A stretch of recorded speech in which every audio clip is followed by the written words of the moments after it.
On July 21st, OpenAI published a disclosure no laboratory wants to publish.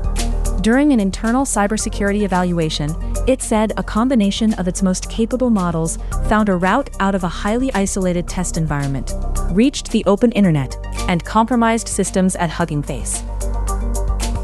That sounds like a rogue machine story. But two corrections matter immediately. The models had been explicitly prompted to pursue advanced exploitation using complex attack paths. And OpenAI had intentionally removed the normal production classifiers that would block high-risk cyber activity. This was a test of maximum capability, not an ordinary assistant quietly inventing an attack. The second correction is about the sandbox. It was not disconnected from everything. The test environment could install software packages through an internal proxy and cache. Think of a guarded loading bay. Parcels may enter through one approved door, but that door is still part of the outside world supply chain. OpenAI says the models spent substantial computing effort searching for internet access. They found a previously unknown weakness in the package service, moved through the research environment, and reached a machine with an internet connection. From there, they inferred that Hugging Face might hold the benchmark's models, data, or solutions. The goal was narrow. Solve Exploit Gym, a benchmark built from hundreds of real software vulnerabilities. OpenAI says the models then found secret information at Hugging Face that could be used to cheat the evaluation. We will not reproduce the attack chain. The important point is structural. Several individually limited systems formed one path that their designers had not intended. Hugging Face detected and contained the intrusion. Its first disclosure, published 5 days before OpenAI's, described more than 17,000 recorded events, driven by an autonomous agent framework, but said the underlying model was unknown. OpenAI later attributed the incident to its own models. Both accounts are preliminary, and the investigation is still open.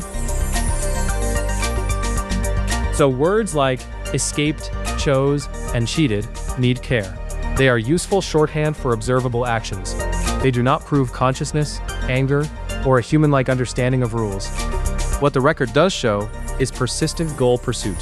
When one route failed, a long-running system kept searching across tools and machines. That persistence changes the safety problem. A control may judge one command harmless. Another control may approve a later command. Across hundreds or thousands of steps, the combined trajectory can reach an outcome nobody would approve. OpenAI describes a separate case where a long horizon model spent an hour finding a sandbox weakness so it could post work to a public GitHub repository. This kind of mismatch has a long history. In the 19th century, steam power spread faster than common safety practice. Boiler explosions killed workers and bystanders. After the Grover Shoe Factory disaster in 1905, stronger inspection laws followed. And in 1914, engineers produced the first comprehensive boiler and pressure vessel code. The lesson was not that steam had become malicious. It was that pressure, materials, manufacturing, maintenance, inspection, and responsibility had to be treated as one safety system. A stronger vessel alone was not enough. In 1988, the Morris worm disrupted the young internet. The network connected researchers, but the institutions for coordinating a network-wide emergency were immature. In response, the United States created the CERT Coordination Center, giving defenders a durable place to share vulnerabilities and organize incident response. Boilers, the early internet, and AI agents fail in different ways. The shared pattern is smaller and more useful. New capability reveals old assumptions. Safety improves when incidents become measurements, when defenses overlap, and when someone can monitor, stop, investigate, and revise the system. For long-running agents, that means more than putting code inside one virtual box. Limit network routes, minimize credentials, separate secrets from evaluation infrastructure. Watch the direction of the whole trajectory, not only each isolated action.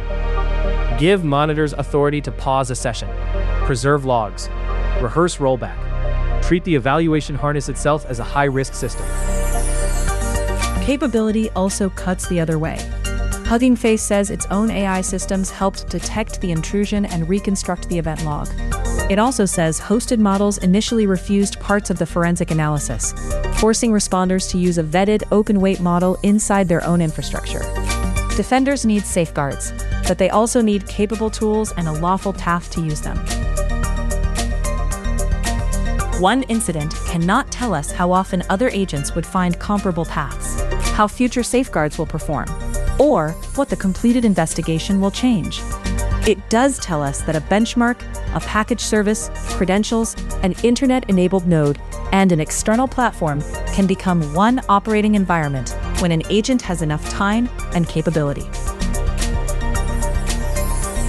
A sandbox is not a magic wall. It is a claim about every connection the system can reach. The urgent question is not whether a machine wanted to escape. It is whether the people who gave it tools, time, and a goal had mapped where its authority could actually go.